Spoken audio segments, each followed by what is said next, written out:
শুধুমাত্র ডিম দিয়ে আজকে খুবই মজার একটা নাস্তা তৈরি করব। মাত্র 5 মিনিট সময় হাতে নিয়েই এই নাস্তাটা তৈরি করা যায় আর খেতেও অনেক বেশি মজার হয়। ঘরে থাকা উপকরণ দিয়ে এভাবে একটি সহজ নাস্তা তৈরি করে বাচ্চাদের টিফিনে দিতে পারেন, আবার বিকেলের নাস্তার জন্যও দিতে পারেন। আজকে নাস্তার মূল উপকরণ হচ্ছে ডিম। তাই এখানে আমি 4টা ডিম নিয়েছি আর একটা পাত্রে পর্যাপ্ত পরিমাণ পানি ফুটিয়ে ডিমগুলো সিদ্ধ হতে দিচ্ছি। ডিমগুলো সিদ্ধ হয়ে গেলে এগুলোকে পানি থেকে তুলে নিচ্ছি আর ঠান্ডা করে খোসাটাকে ছাড়িয়ে নিচ্ছি। প্রথমেই এখানে একটা বাটিতে আমি সিদ্ধ করা 2টা ডিম নিয়েছি। এবার একটা গ্রেটারের সাহায্যে ডিমগুলোকে গ্রেট করে নিচ্ছি। গ্রেটারের ছোট অংশটা দিয়ে ডিমগুলোকে গ্রেট করে নিতে হবে। এখানে আমি 2টা ডিমকেই গ্রেট করে নিয়েছি। তারপর এই গ্রেট করা ডিমের সাথে দিচ্ছি 2 টেবিল চামচ গাজর কুচি, 2 টেবিল চামচ শসা কুচি, 1 চামচ দিচ্ছি পেঁয়াজ কুচি, 1 চামচ দিচ্ছি কাঁচামরিচ কুচি, 1 চামচ দিচ্ছি কালো গোলমরিচের গুঁড়া, 1.5 টেবিল চামচ দিচ্ছি টমেটো কেচাপ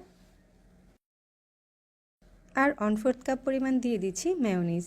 মেয়োনিজটা চাইলে কিন্তু খুব সহজে ঘরেও তৈরি করা যায়। কিভাবে ঘরে মেয়োনিজ তৈরি করতে হয় সেই রেসিপিটা আমি ভিডিওর লাস্ট পার্টে দিয়ে দিব, চাইলে সেটা দেখে নিতে পারেন। এবার সব কিছু একসাথে ভালোভাবে মিশিয়ে নিচ্ছি। তো সব কিছু একসাথে ভালোভাবে মিশিয়ে নিয়েছি। অন্যদিকে এখানে আমি কয়েক পিস পাউরুটি নিয়েছি। এবার পাউরুটির সাইডের অংশগুলোকে কেটে নিচ্ছি।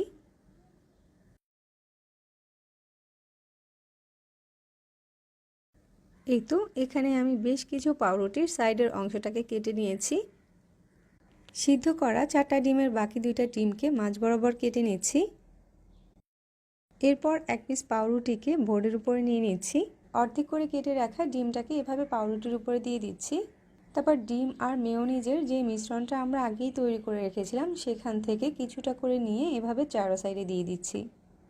উপর দিয়ে আরও 1 পিস ব্রেড দিয়ে দিচ্ছি। হালকা এভাবে একটু চেপে দিতে হবে। উপরের ব্রেডটাতে আমি কিছুটা বাটার লাগিয়ে নিচ্ছি। বাটার হাতের কাছে না থাকলে এখানে ঘিটা ইউজ করতে পারেন। অন্য সাইডে চুলার মিডিয়াম হিটে আমি একটা ফ্রাই প্যান গরম করে নিয়েছি। ব্রেডের যেই পাশটাতে আমি বাটার লাগিয়েছি সেই পাশটাকে নিচে করে দিয়ে দিচ্ছি। এবার অপর পাশটাতেও কিছুটা বাটার লাগিয়ে দিচ্ছি। ঘি কিংবা বাটার কোনোটাই না থাকলে সামান্য পরিমাণ তেল দিয়েও এই নাস্তাটাকে আপনি টোস্ট করে নিতে পারেন। মিডিয়াম হিটে পাউরুটির একটা পাশকে 1 মিনিটের মতো ভেজে নিয়েছি। তারপর এটাকে উল্টে দিচ্ছি। অপর পাশটাকেও আমি 1 মিনিটের মতো ভেজে নিয়েছি। এরই মাঝে একটা এগ স্যান্ডউইচ তৈরি করা হয়ে গিয়েছে। বাকি এগ স্যান্ডউইচগুলোকেও ঠিক একইভাবে তৈরি করে নিব। একটা স্যান্ডউইচকে আমি বোর্ডের উপরে দিয়ে নিয়েছি আর দোকানের লুক আনার জন্য মাঝ বরাবর কেটে নিচ্ছি। ঝটপট এভাবে এগ স্যান্ডউইচ তৈরি করে বাচ্চাদের টিফিনে দিতে পারেন। বাচ্চারা এই এগ স্যান্ডউইচটা খেতে খুবই পছন্দ করবে। দেখুন এগ স্যান্ডউইচটা কতটা পারফেক্ট হয়েছে আর দেখতে কতটা লোভনীয় লাগছে। আশা করছি সহজভাবে দেখানো আমার প্রতিটা রেসিপিই আপনাদের কাছে ভালো লাগে। এরকম সব মজার মজার রেসিপিগুলো পাওয়ার জন্য আমার চ্যানেল সাবস্ক্রাইব করবেন আর ফেসবুক পেজটা ফলো করে রাখতে পারেন। সবাইকে আবারও ধন্যবাদ জানিয়ে বিদায় নিচ্ছি। আল্লাহ হাফেজ।